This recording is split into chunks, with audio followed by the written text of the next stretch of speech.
पवित्र आत्मा अपने लोगों को बोलता है करे कि बाइबल में लिखा भजन संहिता में कि परमेश्वर का वचन मनुष्य को गड्ढे में से बाहर निकालता है। हो सकता है किसी गड्ढे में फंसे हो सकता है किसी कर्जे में, बीमारी में, समस्या में आप फंसे हो, लेकिन विश्वास करना ये मीटिंग आपके लिए अद्भुत मीटिंग होगी। बहुत सारे लोग इस बात पर प्रभु का अनुग्रह देखेंगे कि पवित्र आत्मा ने हमारी ज़िंदगी में बड़े बड़े काम किए, बड़े बड़े मिराइकल किए, आप बड़े बड़े छुटकारे को देखेंगे। लेकिन जो लोग जल्दी आकर रजिस्ट्रेशन कराएंगे, मैं फिर कह रहा हूँ लोगों को कि फ्री है, बिल्कुल स्टेडियम में हर सीट फ्री है, आप किसी के उसमें नहीं आना और आपके लिए सब कुछ वहाँ पर फ्री है। हम आपके लिए प्रोवाइड कराएंगे, आपके लिए पानी को भी, बिस्कुट जो भी, नमकीन जो भी खाने का होगा आपके लिए प्रोवाइड कराएंगे उस स्टेडियम में अच्छे से। और प्रार्थना वाला ऑयल भी आपको फ्री में वहाँ पर देंगे, हम छोटी शीशी देंगे आपको, उस समय आप उसको लगाना और ब्लेसिंग मिलेगी आपको, आप चंगे होंगे। क्योंकि बाइबल में लिखा, याकूब की पत्री दिखा जरा कि याकूब की पत्री में लिखा कि जब पुराने नियम के बारे में भी कि जब ऑयल लगाया करते थे जानवरों के सींग के ऊपर, उससे वो क्यों लगाते थे? क्योंकि उनके अंदर जो कीटाणु होते थे, कीड़े होते थे, वो मर जाया करते थे। तो ऐसे ही जब मनुष्य के ऊपर तेल लगाया जाता है तो परमेश्वर की बाइबल बोलती है, पढ़ेंगे, देखो याकूब की पत्री 5वें अध्याय में क्या लिखा कि वहाँ पर क्लियर लिखा कि जब बीमार लोगों के ऊपर तेल मले और विश्वास के साथ प्रार्थना करें और इकट्ठे होकर प्रार्थना करें तो उसी समय बीमार अगर विश्वास करे तो वो चंगा हो जाएगा। तो ये परमेश्वर की ओर से जो लोग इस मीटिंग में शामिल हो रहे हैं, मैं फिर कह रहा हूँ वो खाली हाथ वापस नहीं आएंगे। परमेश्वर का आत्मा उन्हें ब्लेस करेगा। बहुत सारे लोगों को पता है कि मेरे ऊपर गिफ्ट है, जिनके पास बच्चे नहीं होते ब्लेसिंग मिलती है, जो कर्जे में है उनके ऊपर धन की आशीष आती है, ये गिफ्ट है मेरे ऊपर। लिखा, यदि मैं तुम में कोई रोगी है तो कलीसिया के प्राचीनों को बुलाए और वे प्रभु के नाम से उस पर तेल मल कर उसके लिए प्रार्थना करें और बीमार अगर विश्वास करे तो वो चंगा हो जाएगा। तो इसका मतलब कि आपको विश्वास करना है, परमेश्वर आपकी ज़िंदगी में काम करेगा। ये मीटिंग ऐसी मीटिंग नहीं है, ये अद्भुत मीटिंग होगी आपके लिए। लेकिन मुझे आपकी प्रार्थनाओं की ज़रूरत है। आप सब भी इन फास्टिंग प्रेयर में, मैं आपके लिए फास्टिंग प्रेयर में हूँ और आप लोग भी जो फास्टिंग प्रेयर में है, परमेश्वर ने बहुत सारी आशीषें देने के लिए जा रहा है। आइए हम एक बार फिर से अपने सिर पे हाथ रखेंगे और प्रार्थना करेंगे। पवित्र आत्मा जी, मैं प्रार्थना करता हूं मेरे पिता परमेश्वर, जिन लोगों ने वचन को सुना पवित्र आत्मा जी आज और बीज को बोया मेरे पिता परमेश्वर, इनकी जिंदगियों में 100 गुना बरकतें आने पाए परमेश्वर। आज का वचन पवित्र आत्मा जी 30 गुना नहीं, 60 गुना नहीं, 100 गुना फल लेकर आने पाए परमेश्वर। हर एक आशीष को खोल दे यीशु मसीह नासरी के नाम में, आमीन।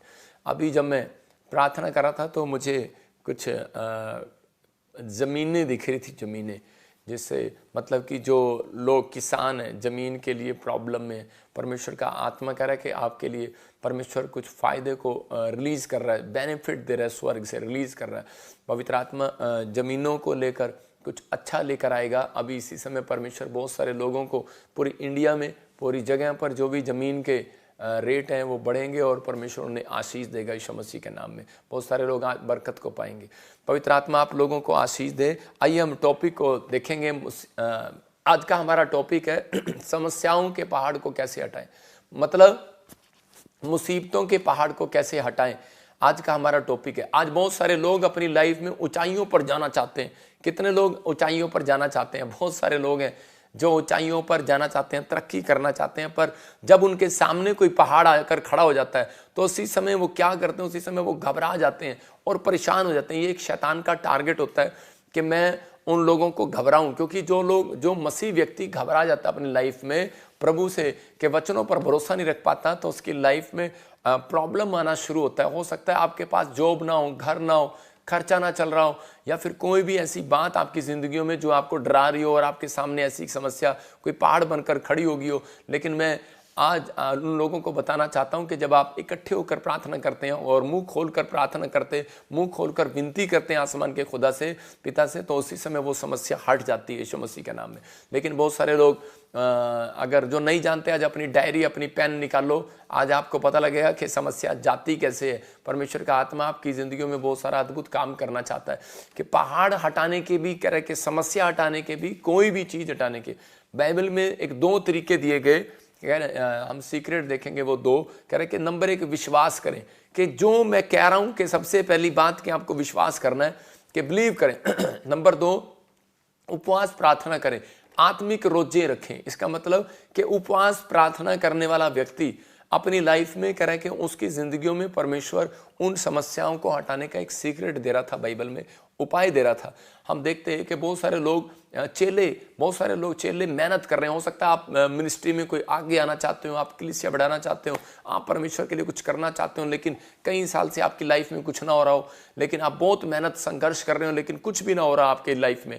तो पवित्र आत्मा ने यहीं पर बाइबल में देखते हैं मत्ती की किताब में कि एक जगह पर चेले दुष्ट आत्मा निकालने के लिए जा रहे थे। और इसी समय हो सकता है आप कहीं बड़ा बिजनेस करने के लिए जा रहे हो, लेकिन कोई काम हल ना निकल रहा हो, तो परमेश्वर का आत्मा इस वचन से आपसे बात कर रहा। हम पढ़ेंगे मैथ्यू चैप्टर उसका 17 अध्याय हम देखेंगे, उसके 19 में लिखा, तब चेलों ने एकांत में यीशु के पास आकर कहा, 19 में कहा कि उसके पास आकर कहा, हम उसे क्यों ना, तब चेलों ने एकांत में यीशु के पास आकर कहा, हम उसे क्यों ना निकाल सके। इसका मतलब कि जब वो दुष्ट आत्माओं को निकाल रहे थे, प्रार्थना कर रहे थे किसी व्यक्ति के लिए, तो उसमें से दुष्ट आत्मा नहीं निकल रही थी। जब वो नहीं निकल रहे तो वो निराश हो गए और इसी समय वो बहुत घबरा गए। तो आगे लिखा, कह रहा उसने उससे कहा कि तुम्हारी विश्वास की घटी के कारण, देखो नंबर 1 कहता तुम्हारी विश्वास की कमी के कारण, क्योंकि मैं तुमसे सच कहता हूं यदि तुम्हारा विश्वास राई के दाने के बराबर भी हो तो इस पहाड़ से कह सकोगे यहां से सरक जा और वहां चला जा। देखो लिखा हुआ से सरक जा। आप वचन के साथ, अगर आप वचन की ट्रेनिंग ले रहे हैं, अगर आप वचन के बारे में सीख रहे हैं, तो आपके लिए कोई मुश्किल पहाड़ नहीं है, कोई समस्या कोई पहाड़ बनकर खड़ी है तो मैं कह रहा हूं वो आज हट जाएगी यीशु मसीह के नाम में। जितने आमीन बोल रहे हैं वो आजाद हो रहे हैं यीशु मसीह के नाम में। तो लिखा कि तो वह चला जाएगा और कोई बात तुम्हारे लिए संभव नहीं होगी। मैं यहां पर फिर से इस लाइन को पढ़ रहा हूं, तो वह चला जाएगा। कौन है वो? शैतान। समस्या नहीं, शैतान। कह रहा तो वह शैतान चला जाएगा, जो कोई बात तुम्हारे लिए असंभव ना होगी। कोई भी बात तुम्हारे लिए असंभव ना होगी, लेकिन कब? कह रहा जब आप विश्वास करते हैं। विश्वास करना कैसे पड़ता है? विश्वास करते हैं कि परमेश्वर, हाँ मैं विश्वास करता हूं, लेकिन राई का दाना जो होता है वो बहुत छोटा होता है, बहुत छोटा, इतना छोटा होता है, मिट्टी के अंदर जाकर वो दबता है। तो राई के दाने के समान भी अगर आपका विश्वास है कि नहीं यार परमेश्वर करेगा, कई बार हम घबराने के बाद भी बोल देते हैं कि परमेश्वर कोई बात नहीं, परमेश्वर है, वही विश्वास पवित्र आत्मा चाहता है आपके अंदर कि आपकी जुबान में कोई गलत बात आ रही है, सोच में गलत आ रही है, विचार में गलत आ रहा है, लेकिन उसी समय आपकी जुबान पर एक अच्छी बात आ रही है कि परमेश्वर है वो करेगा, तो उसी समय यही विश्वास राई के दाने के समान होता है। और उसी समय परमेश्वर कहता है कि बस तू मुंह से कह दे कि पहाड़ सरक जा तो वो सरक जाएगा, प्रॉब्लम चली जा तो वो चली जाएगी। लेकिन लिखा वो सरक जाएगा, मतलब गया नहीं है, हो जाएगा। थोड़ा वेट करना पड़ता है, धीरज रखना पड़ता है, तो पवित्र आत्मा काम करता है। लेकिन यहाँ पर जब दुष्ट आत्माएं उनसे नहीं निकली तो उसी समय यीशु मसीह ने उन्हें डांट लगाई। उन्होंने कहा अब विश्वासी हो, तुम्हारा विश्वास कहाँ गया? तो इसका मतलब वो बता रहा था तुम्हारी विश्वास की कमी के कारण। और इसी के 21 में जब पढ़ते तो क्या लिखा, हाँ देखो क्या लिखा, पर वह जाति बिना प्रार्थना और उपवास के नहीं निकलती। क्लियर हो गया कि आप जब फास्टिंग कर रहे हैं तो ये दिन जो है आपके फास्टिंग के दिन है। तो कह रहे हैं कि जब वो फिर भी नहीं निकाल पाए तो उसी समय प्रभु यीशु मसीह ने कहा कि कई बार कह रहा आपका विश्वास काम नहीं करता, कई बार विश्वास काम करता है, लेकिन कह रहे कि कई बार हो सकता है कि आप बिना प्रार्थना के, कह रहे कि आप चर्च में आ गए हो बिना प्रार्थना के। और अगर आप, कई लोग प्रार्थना करते हैं उपवास नहीं करते, कई लोग उपवास करते हैं प्रार्थना नहीं करते। मतलब प्रार्थना और उपवास का आपका आत्मिक जीवन का हिस्सा होना चाहिए। आपका मतलब उपवास प्रार्थना का आपका एक आत्मिक हिस्सा, आपके जीवन का एक हिस्सा होना चाहिए। अगर वो है तो मैं कह रहा हूँ कुछ लोग प्रार्थना करते हैं लेकिन वो बाइबल नहीं पढ़ते, कुछ लोग प्रार्थना करते हैं वो उपवास नहीं करते उस दिन। कह रहे कि इसका मतलब अगर आप चाय पी रहे हो उसमें पत्ती नहीं डाल रहे तो उसका मतलब आप समझ गए कि आपका टेस्ट नहीं बनेगा। तो परमेश्वर का आत्मा आपसे बात कर रहा है इस वचन से, कह रहा है कि यह जाति बिना प्रार्थना के उपवास के नहीं निकलती। कौन सी जाति? कह रहा है वो कठोर जातियाँ। कह रहा कौन सी जातियाँ? कठोर समस्याएं, कठोर प्रॉब्लम, कठोर बड़ी बीमारी, बड़ी दुर्घटनाएं, बार बार आने वाले क्लेश। कह रहा है कि बड़ी जातियां, मतलब वो दुष्ट जातियों को बोल रहा है। कह रहा है कि वो दुष्ट जातियां, शैतानी जातियां, कह रहा है कि बिना प्रार्थना के और उपवास के जा ही नहीं सकती। चाहे वो कितना बड़ा प्रॉफिट हो, कितना बड़ा प्रार्थना योद्धा हो, कितना बड़ा पोस्टल हो, कितना बड़ा विश्वासी हो, लेकिन वो जा ही नहीं सकती अगर एक व्यक्ति आपके लिए प्रार्थना उपवास नहीं करता। एक बार ऐसे ही मैं हरियाणा में था और उस समय एक औरत में दुष्ट आत्मा थी। वो उसको पता नहीं वो कितने चर्चों में घूम कर गई, वो सारी जगह उसने प्रेयर कराई। तो उस समय जब वो मेरे पास प्रार्थना कराने के लिए आई तो मैं भी उसके लिए प्रार्थना कर रहा था और वो निकल नहीं रही थी। तो उस समय में मैंने पवित्र आत्मा से पूछा तो पवित्र आत्मा ने कहा कि इसको बोल कि उपवास प्रार्थना करे। तो वो फैमिली उपवास प्रार्थना करने लगी, लेकिन शैतान उसे उपवास प्रार्थना नहीं करने देता। हो सकता है हम कई बार दुष्ट आत्मा के लोगों को बोल देते हैं कि तुम उपवास प्रार्थना करो, तुम्हारे ऊपर बीमारी है तुम उपवास प्रार्थना करो, कर्जा है तुम उपवास प्रार्थना करो। अरे वो तो पहले ही टेंशन में है, वो उपवास प्रार्थना कैसे करेंगे बेचारे। कई बार बीमार व्यक्ति कोमा में है, वो उपवास प्रार्थना कैसे करेगा। कई बार कर्जे में किसी का दिल टूटा है, वो उपवास प्रार्थना कैसे करेगा। तो परमेश्वर उनको नहीं वहां पर कह रहा था, उन पास्टरों को कह रहा था, उन विश्वासियों को कह रहा था, कह रहा कि उपवास प्रार्थना करके बेटे इसको निकालना है। कहता कि पास्टर का फर्ज था कि उस व्यक्ति के लिए, अपनी कलीसिया के लिए उपवास प्रार्थना करे, और उसी समय जब वो प्रेयर करेगा तो शैतान डरेगा। तो उसका मतलब कि जब मैं उपवास प्रार्थना करके गया तो उसी समय क्या हुआ कि थोड़े दिन के बाद मैंने देखा कि वो दुष्ट आत्मा मुझे देखकर दूर से चिल्लाने लगी। पहले मुझे जोर लगाना पड़ता था, जब मैं उपवास प्रार्थना करके मैं चर्च में जाने लगा तो उसके बाद मतलब कि मैंने घंटों घंटों 3-3 दिन 21 दिन, आप हो सकता है 7 दिन उपवास कर रहे हैं, 11 दिन रख सकते हैं, 21 दिन रख सकते हैं, आप 40 दिन रख सकते हैं, 1 दिन रख सकते हैं। लेकिन आपका उपवास जो है वो ऐसा नहीं होना चाहिए, वो आपकी प्रार्थना का, आपकी आत्मिक जीवन का एक हिस्सा होना चाहिए। कि दोनों ने कह रहे जब उपवास किया तो उसी समय हम दोनों ने, उस फैमिली ने और मैंने जब उपवास किया उन फैमिली के लिए, तो उसी समय वो दुष्ट आत्मा देखते ही वो निकल गई, और वो बोलते ही करी कि मेरे गिट्टे को किसी ने छोड़ा, और वो निकल गई। वो उसी समय हैरान हो गई कि मैं 14 साल से मसीह होने के बाद भी परेशान थी, कोई मेरी दुष्ट आत्मा को नहीं निकाल पाया, लेकिन प्रॉफिट आपने कैसे निकाल दिया। मैंने कहा क्योंकि जिस दिन, कुछ लोगों को पता नहीं होता वो दुष्ट आत्मा निकालने के तरीके के बारे में हम बाद में बताएंगे, लेकिन ये बात कह रहा हूं उस दिन से मेरी को भी समझ में आई कि पवित्र आत्मा बोलता है, कह रहा है कि भाई हमें उपवास प्रार्थना की जरूरत है। अगर आपको कोई बड़ा काम करना है, आपको बड़ा प्रॉफिट बनना है, बड़ा कंपनी खोलनी है, बड़ी फैक्ट्री खोलनी है, तो आपको एक ऐसे उपवास प्रार्थना के साथ जाना पड़ेगा कि ताकि परमेश्वर आपकी जिंदगी में वो करे जो आज तक किसी ने नहीं किया। तो परमेश्वर का आत्मा कह रहा है कि वो जाति, क्योंकि उसको मालूम है, शैतान को मालूम है कि अगर इन्होंने उपवास प्रार्थना कर लिया तो उसी समय मुझे इनको वो चीज देनी पड़ेगी। एक बच्चा जब जिद करके बैठ जाता है तो उसी समय उसकी माँ उसको दिलाती है, कहती है कि नहीं मेरा बेटा 3 दिन से भूखा है, अपने बाप से, अपने पिता, अपने हस्बैंड से, उसके डैडी से उसको वो चीज़ दिलाएगी जो वो मांग रहा है।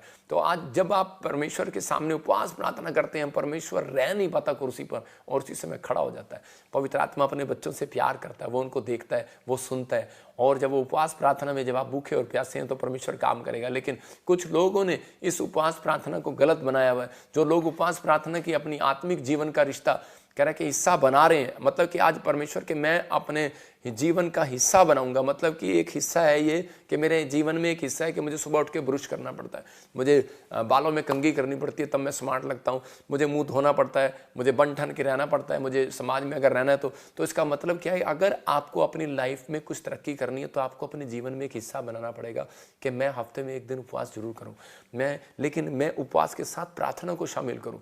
मैं उसी में, अगर आप प्रार्थना नहीं करते तो परमेश्वर काम नहीं करता। बाइबल बताती है, कह रहा है कि हम लोग कई बार उपवास करते हैं लेकिन हमारी लाइफ में त्याग नहीं होता। उपवास प्रार्थना का मतलब, दूसरा सीक्रेट फिर से दिखा रहा हूं मैं, दिखा स्क्रीन पर, मैंने यहां पर लिखा इसके ब्रैकेट में, उपवास प्रार्थना के ब्रैकेट में क्या लिखा, आत्मिक रोजा रखें। कुछ लोग ब्रेड वाला रोजा रखते हैं, कुछ लोग मुर्गे वाला रोजा रखते हैं, कुछ लोग पास्टर मीनू की तरह कौन सा चुप रहने वाला रोजा रखते हैं, कुछ लोग अलग अलग तरीके के रोजे रखेंगे। आप समझ में आया, कह रहा है कि आपको कैसा रोजा रखना है, एक आत्मिक रोजा, स्पिरिचुअल, कि परमेश्वर ये चाहता है कि आपके अंदर एक स्पिरिचुअल रोजा हो। आपने, बहुत सारे लोग त्याग करते हैं, त्याग किस चीज का त्याग, कह रहा है कि उपवास का मतलब शरीर को दुख देना नहीं है, उपवास का मतलब है, कह रहा है कि अपनी आत्मा को आज परमेश्वर के लिए तैयार करना। कि आपने जब तक अपने अंदर से आत्मिक रोजा नहीं रखा है तो परमेश्वर आपसे खुश नहीं होगा। इसका मतलब कि आपने अपने, जब तक अपने अंदर एक सुधार नहीं किया, त्याग करना है किस चीज का, कि मैं अब उन चीजों को, आज मैं टीवी नहीं देखूंगा, मैं इन चीज़ों से दूर रहूंगा, मैं नशे से दूर रहूंगा। त्याग करना पश्चाताप करना, मतलब कि आज से कह रहा है कि मैं इन चीज़ों का त्याग करूंगा जो मुझे अच्छी लगती हैं, जो मुझे मन पसंद है, वो चीज़ें मैं खाना बंद करूंगा। तो परमेश्वर का आत्मा के लिए जब आप त्याग कर रहे हैं किसी चीज का, तो आत्मिक रोजा रख रहे हैं, कि आत्मिक लड़ाई लड़ रहे हैं, तो परमेश्वर आपकी जिंदगी में काम करेगा। पहला इतिहास 22 के 8 और 9 में दाऊद के बारे में जब हम देखते हैं कि दाऊद एक मकान बनाना चाहता है, भवन बनाना चाहता है, घर बनाना चाहता है यहोवा का, लेकिन वो बड़ी तैयारी कर रहा है, बड़े पैसे जोड़ रहा है। हो सकता है कोई आप में से भी कोई बड़ी तैयारी कर रहा हो, बड़ी फैक्ट्री खोलने का, बाहर भेजने का, बच्चों को जॉब लेने का, लेकिन परमेश्वर आएगा बीच में और आकर कहेगा कि तू नहीं जाएगा, तेरा बच्चा बाहर जाएगा। और उसी समय कहेगा तू नहीं फैक्ट्री खोलेगा, तेरा बच्चा खोलेगा। क्यों? परमेश्वर ने दाऊद को कहा, कहता है कि तू मेरा भवन नहीं बनाएगा, कहता कोई और बनाएगा। क्यों? क्योंकि दाऊद एक गुस्से वाला व्यक्ति था, इसलिए क्योंकि वो अपनी जिंदगी में इस बात का त्याग नहीं कर पाया। उस उपवास तो उसने किया, उसने घंटों घंटों लेट कर उपवास किया, प्रार्थना किया, रोया परमेश्वर के सामने, लेकिन फिर भी परमेश्वर ने उसकी एक न सुनी और वो बच्चा मर गया। कारण? क्योंकि परमेश्वर ने कहा मुझे एक शांत पुरुष चाहिए। कौन चाहिए? एक शांत पुरुष, शांति देने वाला पुरुष। 22 के 8 और 9 में हम देखते हैं इसमें कह रहा है कि यहाँ पर लिखा, यहोवा का यह वचन मेरे पास पहुंचा कि तूने लहू बहुत बहाया और बड़े बड़े युद्ध किए, इसलिए तू मेरे नाम का भवन ना बनाने पाएगा, क्योंकि तूने भूमि पर मेरी दृष्टि में बहुत लहू बहाया है। आगे देखो क्या लिखा, कह रहा है कि देख तुझसे एक पुत्र उत्पन्न होगा जो शांत पुरुष होगा। हालेलुया। इसका मतलब परमेश्वर फास्टिंग करने वालों को पसंद नहीं करता, प्रार्थना करने वालों को पसंद नहीं करता। याद रखना, आज का मैसेज अगर आपको समझ में आ गया, आपने समझ लिया इस बात को कि परमेश्वर शांत पुरुष को पसंद करता है, तो आज के बाद मैं कह रहा हूं कि जो मांगोगे मिल जाएगा यीशु मसीह के नाम में। पहाड़ हट जाएंगे, समस्याएं हट जाएंगी, कर्जे वाला पहाड़, बीमारी वाला पहाड़, समस्या वाला, टेंशन वाला पहाड़, आपको कहना नहीं पड़ेगा।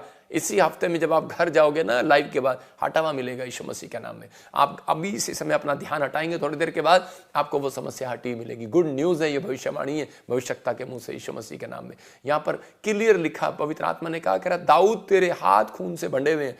कहता है इसका मतलब, कहता तू क्रोध वाला व्यक्ति है, कहता है मैं तेरे को नहीं, मैं तो शांत पुरुष चाहता हूं। तो इसका मतलब कि वो उसने कोशिश किया लेकिन वो नहीं हट पाया उस चीज से। इसका मतलब परमेश्वर कह रहा है कि आपको उपवास प्रार्थना वाला ये वाला रोजा नहीं कह रहा है, वो कह रहा है कि आपको एक आत्मिक रोजा रखना है, मतलब कि सुधार करने वाला रोजा, अपने अंदर अपनी आत्मा में तैयार करने वाला रोजा रखना है। अगर आपने रख लिया तो कह रहा है कि आज जरूरी नहीं है कि आप 40 रोजे रखें, जरूरी नहीं है कि आप 11 रोजे रखें, आप 3 रोजे भी रख सकते हैं, आप 3 भी रख सकते हैं, लेकिन 3 में आपके अंदर ये सुधार आना चाहिए कि आप शांत पुरुष बन गए। शांत पुरुष, लोग सोचते हैं कि शायद शांत पुरुष यही है कि मेरा बेटा ऐसे चुपचाप बैठता है, कोई ऐसे पास्टर चुपचाप बैठती है, उसका मतलब ये नहीं है शांत पुरुष। शांत पुरुष का मतलब ये है कि वो शांत पुरुष धैर्य रखने वाला, धीरज रखने वाला, कि जो धीरज रखते हैं परमेश्वर कोई बात नहीं। इसका मतलब ये आदमी शांत है कि मेरी अगर गवाही नहीं बनी मैं फिर भी चर्च आऊंगा, मेरा कोई काम नहीं बना अगर परमेश्वर मैं फिर भी आऊंगा, मैं अपनी जिंदगी में फिर भी वो काम करूंगा जो परमेश्वर आपने नहीं किया अब तक, मैं फिर भी तेरा थैंक्स करता हूं। तो परमेश्वर बोलता है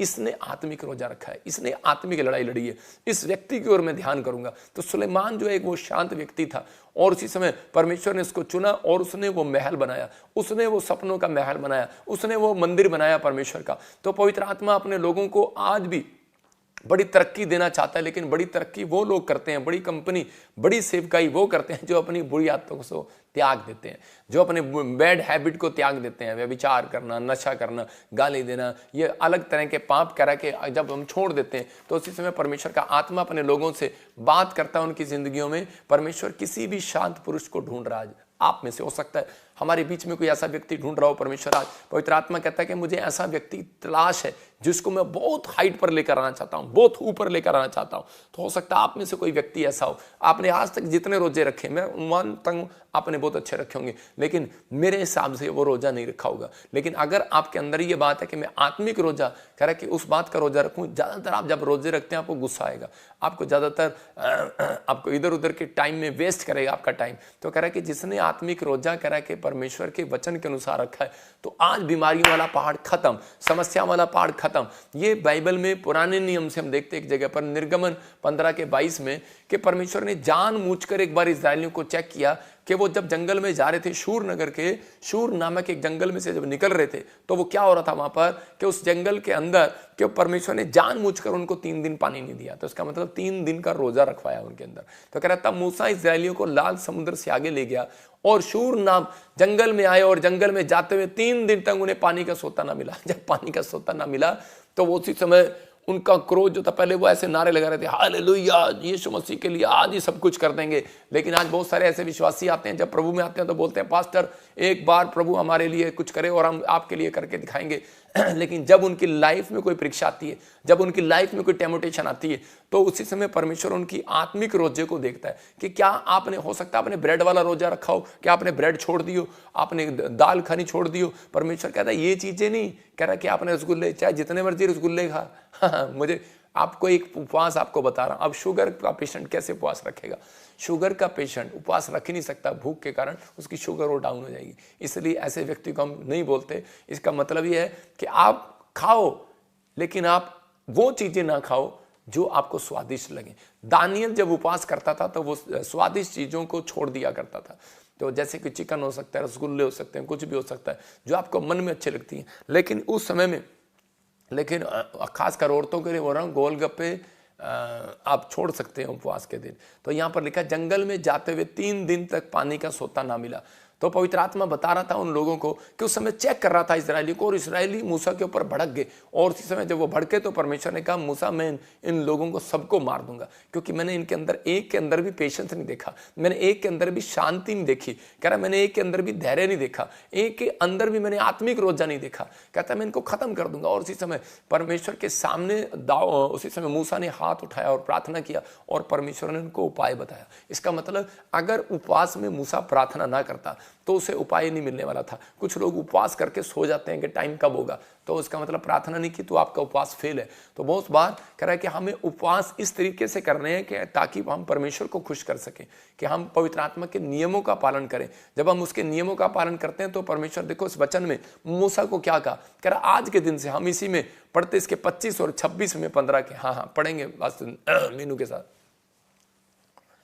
तब मूसा ने यहोवा की दुहाई दी, और यहोवा ने उसको एक पौधा बतला दिया, जिसे जब उसने पानी में डाला तब वह पानी मीठा हो गया। वही यहोवा ने उनके लिए एक विधि और नियम बनाया, और वही उसने यह कहकर उनकी परीक्षा की।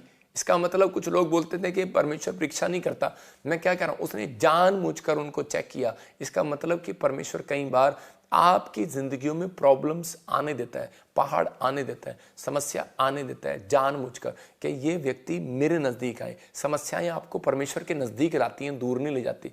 प्रार्थनाएं आपको परमेश्वर के साथ रिश्ता मजबूत करती हैं, आपको नजदीक लेकर आती हैं, और आपके साथ जितने प्रार्थना करते हैं उपवास में, उस दिन से परमेश्वर का रिश्ता उनके लिए गहरा होने लग जाता है। प्रार्थना तो आप करते हैं लेकिन गहरा नहीं था रिश्ता। जिस दिन से आपने उपवास में प्रार्थना की है तो उस दिन से परमेश्वर रिश्ता गहरा कर रहा है। क्योंकि रोटी खाकर तो सब प्रार्थना कर सकते हैं, लेकिन बिना रोटी खाए जब कुछ ना मिले तो उसी समय कौन प्रार्थना करेगा? मतलब कि जब आपके काम बन जाए तब तो धन्यवाद कर सकते हैं लोग, लेकिन जब काम नहीं बनते तब कौन धन्यवाद करेगा? तो परमेश्वर ऐसे लोगों के नजदीक आना चाहता है, जिनका आत्मिक रोजा रखने वाले लोगों के अंदर, अपने अंदर नेचर को सही करने वाले। इसी के 26 में लिखा, परमेश्वर ने वहां से करे कि एक वचन करे कि यदि तू अपने परमेश्वर यहोवा का वचन सुने।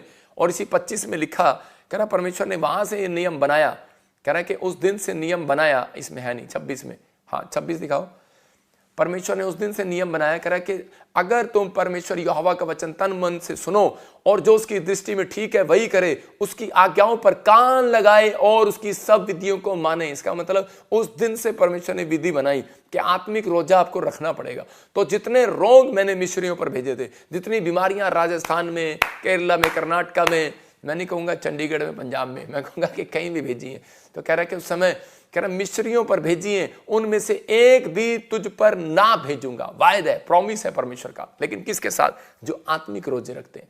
कह रहा इसका मतलब कि क्योंकि मैं तुम्हारा चंगा करने वाला यहोवा हूं। मतलब कि जो कह रहा कि रोजों को मतलब अपनी आत्मिक का हिस्सा बना लेते हैं, उपवास प्रार्थना को अपने आत्मिक लाइफ का एक हिस्सा बना लिया कि ये मेरा हिस्सा है, ये मुझे करना ही करना है। ये एक मैंने अपनी लाइफ में फैसला ले लिया है, ये मुझे करना ही करना है। हफ्ते में 1 दिन, महीने में 3 दिन, या फिर मैं 7 दिन, या मैं 11 दिन, या मैं 21 दिन, या मैं 40 दिन। परमेश्वर आज रात के बाद आपके ऊपर से एक भी प्रॉब्लम को रहने नहीं देगा। कहता है आज रात चंगा कर देगा यीशु के नाम में। कहता है कि आज आपको विश्वास करना है। हो सकता है कह रहा है कि वो इस समय आपको वॉच कर रहा हो सकता है कि आपको देख रहा हो और आप क्या कर रहे हैं क्या नहीं कर रहे हैं, लेकिन परमेश्वर ऐसे लोगों के साथ इस समय वो प्रॉब्लम को हटाने के लिए जा रहा है। अपने हाथों को उठाओ और इसी समय वो प्रॉब्लम्स आज आपके ऊपर से हटने पाए यीशु मसीह के नाम में। फैसला लो, आज अपने हाथों को उठाओ और फैसला लो। बोलो कि आपको फैसला लेना है कि उपवास के दिनों में ही अपने को आत्मिक बनाना नहीं है कि मैं हमेशा अपनी लाइफ में अपने आप को आत्मिक बनाने की कोशिश करूंगा परमेश्वर। ये नहीं कि 40 दिन फास्ट चल रहे हैं और आप इसी 40 दिन में बस आप बन कर दिखा रहे हैं कि हमें आत्मिक रोजा रखा हुआ है, लेकिन पवित्र आत्मा कह रहा है कि इन 40 दिन के बाद भी परमेश्वर आपको चेक कर सकता है। तो इसका मतलब वो आपको सारी जिंदगी चेक करता है। तो आपको इसलिए हम हफ्ते में एक बार, इसलिए कभी गाड़ी जब चल रही होती है तो आप क्या देखते हैं, उसमें स्पीड ब्रेकर आ जाता है, तो उसी समय 100 की साड़ी पे एकदम से स्पीड ब्रेकर आता है, स्पीड 10 पर हो जाती है। इसका मतलब कई बार आपका बिजनेस डाउन हो जाता है, कई बार आपको चलते चलते आपकी कमर दर्द हो जाती है, आपके सिर में दर्द हो जाता है। कारण परमेश्वर ने आपको मारने के लिए नहीं डाउन किया, आपको बिल्कुल जीरो करने के लिए स्पीड ब्रेकर नहीं लेकर आया, समस्या नहीं लेकर आया, होने दिया परमेश्वर ने, कह रहा है ताकि आप लोग यहां पर रुकें और अपनी गलती को देखें। कह रहा मूसा एक बार गलती कर चुका, और भजन संहिता 119 बोलती है उसके 57 में, कहता है वो उंगली पर डालकर मुंह में कह रहा है कि परमेश्वर एक बार गलती कर चुका, कह रहा है कि परमेश्वर मैं अपनी चितौनियों पर, तेरी चितौनियों पर ध्यान दूंगा, तेरे नियमों पर ध्यान दूंगा, कहता है मैं अपनी जवानी के दिनों पर ध्यान दूंगा। इसका मतलब हमें रुकना और उपवास करना हमारी लाइफ में स्पीड ब्रेकर का काम करता है। अगर आप एक स्पीड ब्रेकर हफ्ते में एक दिन बना लेते हैं तो इसका मतलब मैं कह रहा हूं कोई माइका लाल आपकी जिंदगियों में घुस नहीं सकता, कोई शैतानी ताकत घुस नहीं सकती, कोई प्रॉब्लम्स बड़ी से बड़ी आएगी भी तो वो निकल जाएगी यीशु मसीह के नाम। याद रखना आप स्पीड ब्रेकर पर है, अब मेरी प्रार्थना के बाद आपकी गाड़ी फिर स्पीड पकड़ेगी यीशु मसीह के नाम। आपका बिजनेस आमीन बोलने वालों का फिर स्पीड पकड़ेगा, आपकी हर एक आशीष स्पीड पकड़ेगी यीशु मसीह के नाम में, आपकी सेव का ही स्पीड पकड़ेगी, आपके पर अनॉइंटिंग आएगी, आप पहले जैसे नहीं रहेंगे, ब्लेस हो जाएंगे यीशु मसीह के नाम में। एस्तर के बारे में हम जब देखते हैं उसके 4 अध्याय के 15 और 16 में, एस्तर को जब पता लगा कि उसके चाचे को और मोद्रेक को और इजरायली लोगों को राजा मारना चाहता है, तो उसी समय उसका मंत्री सेनापति भी उसको मरवाना चाहता है, तो उसी समय एस्तर ने अपनी लाइफ में हो सकती थी कि वो चाह सकती थी कि वो कोई लड़ाई लड़ती, वो डंडा लेकर आती, तलवार लेकर आती, अपने लोगों को कहती कि उठाओ बम और फेंक दो इन लोगों के ऊपर, लेकिन हो सकता था वो अपने आप को गुस्से में लेकर आ जाती। लेकिन एस्तर आत्मिक लड़की थी और वो जानती थी कि वो अपनी लड़ाई को शरीर के द्वारा नहीं बल्कि आत्मा के द्वारा, आत्मा में रहकर जीत सकती है। आप समझ रहे हैं कि नहीं? मतलब उसने एक फैसला लिया कि मैं शरीर के द्वारा नहीं जीत पाऊंगी, क्योंकि वो जानती थी, आत्मिक लड़की थी, कि मैं इस लड़ाई को कह रहे कि मैं आत्मा में रहकर जीत सकती हूँ, उपवास प्रार्थना से जीत सकती हूँ। तो आज बहुत सारी जंग जो है, आप कह रहे कि आप शैतान को ऐसे नहीं हरा सकते, आप आत्मिक लड़ाई लड़के आप शैतान को हरा सकते हैं, आप ब्लेसिंग को ले सकते हैं। अगर आज आप चाहते हैं कि परमेश्वर मेरी जिंदगी में काम करे, तो उसी समय इस लड़की ने सबको इकट्ठा किया और उसी समय उसमें 15 और 16 में लिखा, कर मोद्रेक के पास यह कहला भेजा 16 में कि तू जाकर शूशन के सब यहूदियों को इकट्ठा करके तुम सब मिलकर मेरे निमित्त उपवास करो, 3 दिन रात ना तो कुछ खाओ और ना कुछ पियो, 3 दिन रात ना कुछ खाओ ना पियो। मैं भी अपनी सहेलियों सहित उसी रीति उपवास करूंगी। और ऐसी दशा में नियम के विरुद्ध, देखो क्या लिखा, तीसरा नियम, इसका मतलब आत्मिक रोजे के साथ विरुद्ध राजा के पास भीतर जाऊंगी, और यदि नष्ट हो गई तो हो गई। कहती कि इसका मतलब उसका भरोसा था। तीसरा विश्वास। मैंने 2 चीजें बताई आपको कि विश्वास और करा कि अगर आपने वो रोजा रखा और आपको विश्वास नहीं है तो आपका रोजा फेल है। तो आपने विश्वास रखा, लेकिन विश्वास में रोजे में बोलते रहना, दिख ना रहा हो, आपके सामने रास्ता दिख ना रहा हो, लेकिन बोलो दिखेगा, चंगाई दिख ना रहा हो, चंगाई आएगी, कर्जा उतर ना रहा हो, उतरेगा, इसी को बोलते हैं विश्वास। तो आपको अपने मुंह से जो अंगीकार करते हैं यही विश्वास गिना जाता है। धर्मी जन कह रहा विश्वास के द्वारा, कह रहा अपने मुंह के शब्दों के द्वारा धर्मी जन गिना जाता है, अपने विश्वास के द्वारा धर्मी जन गिना जाता है। अब्राहम की मदद करने के लिए कोई नहीं आया, लेकिन अब्राहम विश्वास से चलता रहा। मैं कह रहा हूं कि एलिया की मदद करने के लिए कोई नहीं आया, विश्वास से चलता रहा। अब अब्राहम, याकूब, इसहाक विश्वास के साथ चलते रहे और परमेश्वर पर भरोसा रखते रहे। अगर आज आपको भरोसा है तो परमेश्वर आपकी मदद करने के लिए इन उपवासों में जरूर आएगा यीशु मसीह के नाम में। वो पहाड़ हटाने के लिए जरूर आएगा। लेकिन आपने आज सीखा होगा कि परमेश्वर हम कैसे उपवास करें। प्रभु हमें एस्तर की तरह आत्मिक रोजा रखना सिखा। आप अपने हाथों को उठाओ और कहो परमेश्वर कि हमें आत्मिक रोजा रखना सिखा परमेश्वर, एस्तर की तरह आत्मिक बातें, आत्मिक स्वभाव, आत्मिक चाल चलन में परमेश्वर हमें आगे बढ़ना सिखा परमेश्वर। तो इसी समय मैं कह रहा हूं जो कुछ मांगेंगे मिलेगा यीशु मसीह के नाम में। मूसा की तरह शांत रहने वाला पवित्र आत्मा मुझे बना। हम इसी समय दिखा लाली वो कौन सी मूसा वाला वचन जो मैं तुझे भेज रहा था, मूसा की तरह शांत रहने वाला, जो रोज जो आप मांगेंगे, मैं कह रहा हूं कि शांत मतलब धीरज रखने वाला, विश्वास करने वाला। और इसी समय परमेश्वर का आत्मा आपकी जिंदगियों में काम करे। देखो गिनती के 12 के 8 में लिखा, उससे मैं गुप्त रीति से नहीं। कौन है ये उपवास रखने वाला? कह रहा कौन व्यक्ति? मूसा। कह रहा है कि परमेश्वर ने मरियम को, हारून को कहा, कहता है कि तुमसे तो मैं छिपकर बातें करता हूं रात को ड्रीम में, लेकिन कहते हैं मूसा से मैं आमने सामने होकर बात करता हूं। लिखा यहां पर, कह रहा गुप्त रीति से नहीं, मूसा से मैं आमने सामने होकर, कह रहा खड़े होकर, कह रहा है कि वह यहोवा का स्वरूप निहारने पाता है। कह रहा सो तुम मेरे दास मूसा की निंदा करते हुए क्यों नहीं डरे। इसका मतलब कह रहा ये व्यक्ति यहाँ पर उसकी निंदा कर रहे थे, और उसी समय बहुत लोगों के उपवास फेल हो जाते हैं जब वो निंदा बुराई में पड़ जाते हैं। तो इसका मतलब कि आपको, अगर आप क्रोध करने वाले मनुष्य हैं तो इसका मतलब आपकी सेवकाई खराब है, आपका बिजनेस खराब है।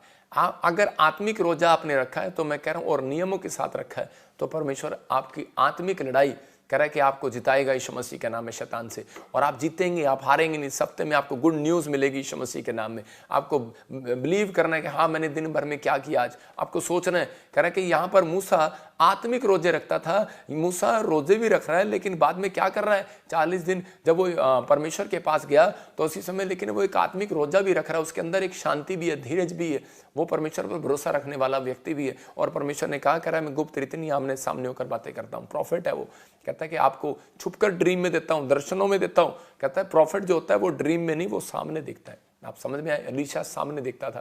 कह रहा कि इसलिए हर विश्वासी भी देख सकता है, उसको वो ड्रीम में दिखाता है। लेकिन मूसा को परमेश्वर ने क्यों दिखाया, क्योंकि वो एक शांत पुरुष था। और परमेश्वर ने सुलेमान की तरह कहा, दाऊद को कहा था कि मैं शांत पुरुष चाहता हूँ।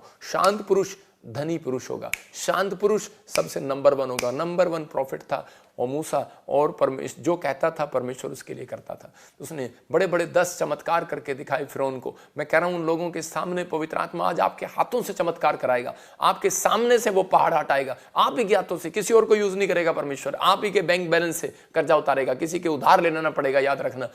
सबको जय मसीह की। मैं जतिन बब्बर और आप देख रहे हैं मसीह परिवार चैनल। जैसे कि आप सब जानते हैं कि मैं इस चैनल पे प्रभु के अलग अलग दासों की वीडियोस डालता हूं, तो अगर आपको हमारा चैनल अच्छा लगता है तो आप इस चैनल को ज़्यादा से ज़्यादा सब्सक्राइब जरूर करें, ताकि आप प्रभु के वचन को सुन सके। वीडियोस को ज़्यादा से ज़्यादा शेयर करें ताकि जिन लोगों तक वचन नहीं पहुंचा उन तक भी वचन पहुंच सके। सबको जय मसीह की। एक बार मैं आपसे दोबारा कहूँगा कि इस चैनल को सब्सक्राइब जरूर करें और वीडियोज़ को ज़्यादा से ज़्यादा शेयर करें। जय मसीह की।